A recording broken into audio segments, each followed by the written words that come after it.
Nahaharap sa reklamong katiwalian ang mayor ng Bamban Tarlac na si Alice Guo.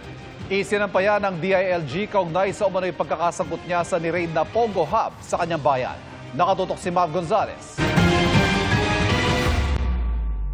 Mukhang ordinaryong opisina sa unang tingin. Pero nang salakayin ng mga otoridad noong March 13, nadiskubre ang samut-saring gamit na para umano sa iba't ibang uri ng scam sa compound ng Zunyuan Technology Incorporated sa Bamban Tarlac. Mahigit 600 Pilipino at dayuhan ang nasagip sa raid na ikinasa ng makatakas ang isa pang Vietnamese doon at nagsumbong ng pananakit at illegal detention. Sa loob ng nasa 10 ektaryang compound na may 36 na gusali, nakita rin ang mga swimming pool, luxury cars at mga tunnel. Kalaunan, lumutang ang posibilidad na may ugnayan din ito sa hacking ng government website sa bansa. Naging palaisipan kung paano nakapag-operate ang Pogo Hub, gayong nasa likod ito mismo ng munisipyo ng Bamban.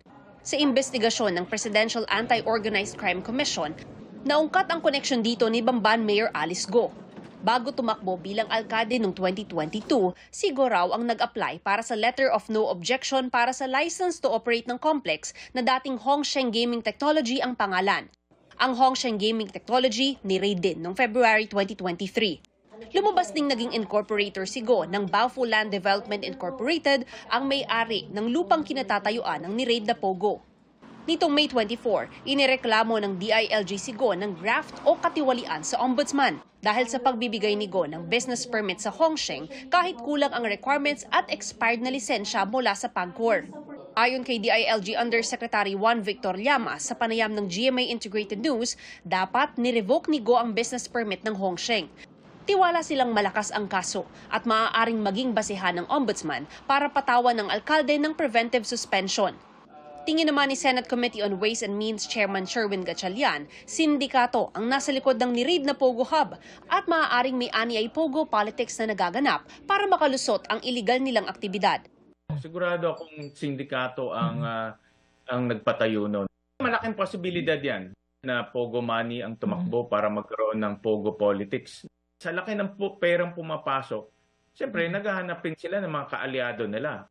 Sabi nila kung ang pinakamaganda siguro ay maglagay na tayo ng tao sa gobyerno, sir. Gobyerno para maproteksyonan tayo.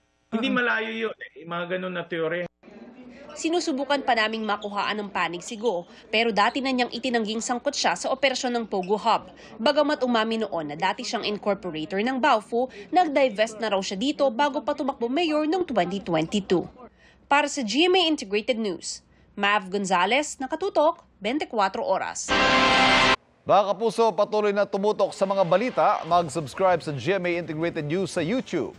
Sa mga kapuso abroad, samahan niyo kami sa GMA Pinoy TV at www.gmanews.tv.